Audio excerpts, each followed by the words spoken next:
Hello అండి అందరికీ. అందరు ఎలా ఉన్నారు? బాగున్నారా? మేమైతే బాగున్నాము. ఈరోజు వీడియో ఏంటంటే పులావ్ మేకింగ్ వీడియో అండి. నేను నా స్టైల్లో పులావ్ ఎలా చేస్తానో మీకైతే చూపిస్తున్నాను, చూసేయండి. పులావ్కి కావాల్సినవి ముందుగా ఉల్లిపాయలు, టమాటా, పచ్చిమిర్చి. నా దగ్గర అయితే క్యారెట్, బీన్స్ ఉన్నాయి, ఇంకా అవి కట్ చేసి పెట్టుకున్నాం. మీ దగ్గర ఇంకా ఎక్స్ట్రా కూరగాయలు ఉంటే కట్ చేసుకోవచ్చు, లైక్ ఆలు అండ్ బఠానీస్ కూడా ఎక్స్ట్రా వేసుకోవచ్చు. నా దగ్గర అవైలబుల్ లేవు, సో నేను ఉన్న వాటితోనే చేశానమాట. కొత్తిమీర, అల్లం వెల్లుల్లి అయితే ముందుగా మిక్సీ పట్టేసుకున్నాను. ఇంకా ఆయిల్ పోసి పోపు గింజలన్నీ వేసి కూరగాయలన్నీ వేసి పచ్చి వాసన పోయేంత వరకు వేపుకున్న తర్వాత కొత్తిమీర, అల్లం వెల్లుల్లి పేస్ట్, ఆ వీడియో క్లిప్ అయితే మిస్ అయింది, అది కూడా వేసేసి ఇంకా ధనియా పౌడర్ అయితే వేయాలి. ఇంకా మనం ముందుగా కడిపెట్టుకున్న బియ్యంలో అయితే ఇదైతే వేసేయాలి. అది వేసిన తర్వాత ఒకసారి కలిపేసి ఇంకా సాల్ట్ అయితే వేసి ఇంకా వేడి చేసుకోవాలన్నమాట. వేడి చేసుకునేటప్పుడు మధ్యలో అదే అన్నం ఉడికించేటప్పుడు మధ్యలో ఒకసారి కలపాలి. అది అలా ఎందుకు కలపాలి అంటే మనం కలపకపోతే వేసిన మసాలా అనేది ఉడికి ఒక చోటనే ఉంటుంది అనమాట. మనం మధ్యలో కలుపుతూ ఉంటే మొత్తం స్ప్రెడ్ అవుతూ నీట్గా కుక్ అవుతుంది అనమాట. చూడండి ఎలా కుక్ అయిందో. వేడిగా ఉంది. ఇప్పుడే ఇంకా రైస్ అయితే అయింది కదా. ఇంకా మోక్షన్ అయితే స్కూల్ నుంచి అయితే తీసుకొని వచ్చేసాను. ఇంకా దానిలోకి అయితే గోంగూర చట్నీ అయితే చేశాను. గోంగూర అయితే అమ్మ పంపించింది, మేమైతే కొనలేదు, అమ్మ వాళ్ళ పొలంలో నుంచి తీసుకొని వచ్చింది. ఇంకా ముందు రోజు అయితే గోంగూర పప్పు చేశాను, ఇంకా కొంచెం మిగిలింది కదా, ఇలా పులావ్ చేసి గోంగూర చట్నీ అయితే చేశాను. ఇంకా ఇక్కడైతే పిల్లలకైతే తినిపిస్తున్నాను. బబ్లు కోసం క్యారెట్ని అయితే అలా స్మాష్ చేస్తున్నాను.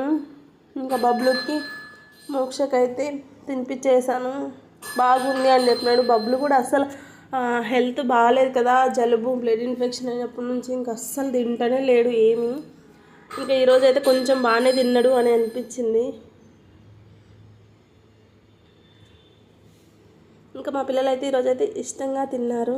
మోక్షకు కూడా తినిపించేసి ఇంకా మళ్ళీ స్కూల్లో అయితే వదిలేసి రావాలి.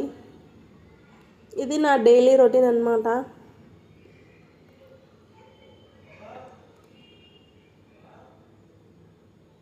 ఇంకా వాడికి స్కూల్కి వెళ్ళకపోయినా స్నాక్స్ మాత్రం కంపల్సరీగా కావాలంటాడు.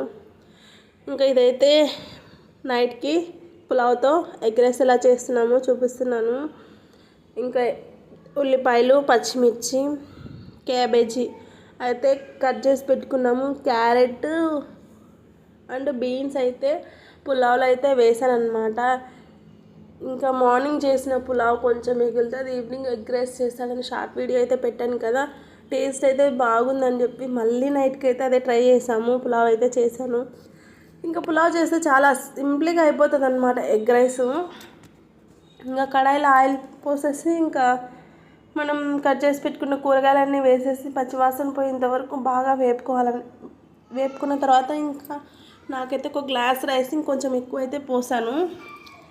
అంటే గ్లాస్న్నరకి తక్కువ, గ్లాస్కి ఎక్కువ, మాకైతే సరిపోతుంది ఒక పూటకి. ఇంకా దానికైతే 5 ఎగ్స్ అయితే చేస్తాము. 5 ఎగ్స్తో ఈ ఎగ్స్ అయితే అక్కడ మార్క్ కనిపిస్తుంటుంది కదా ఒక గుర్తులాగా, ఇంక ఇవైతే అంగన్వాడీలో ఇచ్చిన ఎగ్స్ అనమాట. వీటిని నేను ఎలా టెస్ట్ చేస్తాను అంటే ఒక పెద్ద గిన్నెలో వాటర్ అయితే పోసేసి దాంట్లో ఎగ్స్ అయితే వేస్తాను. అవి అయితే మునిగితే మంచిగా ఉన్నట్టు, పైకి తేలుతూ ఉంటే పాడైపోయినట్టు అనమాట. ఈ టిప్ అయితే నేను ఎగ్స్ తెచ్చిన ప్రతిసారి టెస్ట్ చేస్తాను, టెస్ట్ చేయకుండా అస్సలు వాడను. మీరు కూడా ఈ టిప్ ట్రై చేయండి, చాలా యూజ్ అవుతుంది. నేనైతే ఇదైతే ఇన్స్టాగ్రామ్లో చూసాను అండ్ యూట్యూబ్లో కూడా చూసానులేండి, బాగా యూజ్ అవుతుంది ఈ టిప్ అయితే. నేను ఇలా ట్రై చేస్తాను. ఇంకా 5 ఎగ్స్ అయితే ఇంకా వేసేసిన తర్వాత ఇంకా వాటిని అట్లా పొడిగా అయితే ఇంకా రానిచ్చుకోవాలి. ఇంకా నెక్స్ట్ మనం ఉడికించుకున్న అన్నం అయితే ఉంది కదా, ఇంకా నార్మల్ రైస్తో కూడా చేయొచ్చు. అప్పుడు కొత్తిమీర, అల్లం పేస్ట్ అలా పెట్టుకోవాలి. నేను అన్నీ దాంట్లోనే వేసేసాను కాబట్టి ఇంకా ఎగ్స్ అలా సపరేట్గా పాస్ చేసిన తర్వాత ఇంకా రైస్ అయితే వేసేయాలి. రైస్ వేసుకొని మొత్తం ఎగ్ కలిసేంత వరకు కలుపుకోవాలి. వీడియోలో చూపిస్తున్న విధంగా మీరు కూడా ట్రై చేయండి, నిజంగానే చాలా టేస్టీగా ఉంది. ఇంకా నెక్స్ట్ అయితే కారం అయితే యాడ్ చేసాము. ఇంకా తగినంత సాల్ట్, ఇంకా ధనియా పౌడర్ కూడా వేసేయాలి. సాల్ట్ ఎందుకు వేయాలి దాంట్లో వేసాం కదా అంటే, ఇంకా మనం ఉల్లిపాయలు ఇంకా క్యాబేజీ ఎగ్ వేసాం కదా, ఇంకా వాటికి కూడా కావాలి కదా కొంచెం సాల్ట్. అయితే అదైతే ఇంక తక్కువ అవుతుంది అని చెప్పి మళ్ళీ సాల్ట్ వేసాము. సాల్ట్ వేసి ఒక 2 to 5 minutes వరకు మీడియం ఫ్లేమ్లో వేట్ చేసుకున్నాము. ఇంకా అంతేనండి, చాలా simple recipe, egg rice ready. ఇదైతే నైట్ డిన్నర్లోకి అయితే చేసుకున్నాము. టేస్ట్ అయితే ఎక్సలెంట్ ఉంది.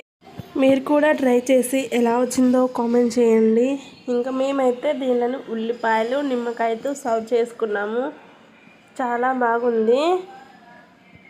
మీరు మాత్రం ఈ రెసిపీ ఎలా ఉందో కామెంట్ చేయడం మర్చిపోకండి. రెడ్ బాటిల్ అయితే మా వారిది, బ్లాక్ బాటిల్ కనిపిస్తుంది కదా, ఇదైతే నాది. ఇంకా గ్లాస్లో స్టార్ట్ అయిపోతుంది కదా, అదైతే బబ్లుకి. ఇంకా నెక్స్ట్ వన్ వచ్చేసి మోక్షకి. ఈ బాటిల్స్ మేము ఎక్కడ కొన్నాం అది కూడా షాపింగ్ వీడియో అయితే ఉంది, నెక్స్ట్ అయితే అప్లోడ్ చేస్తాను. ఇదండి ఇవాళ వీడియో. ఈ వీడియో కనుక మీకు నచ్చితే మన ఛానల్ని సబ్స్క్రైబ్ చేసుకొని వీడియోకి అయితే ఒక లైక్ వేయండి. Thank you for watching.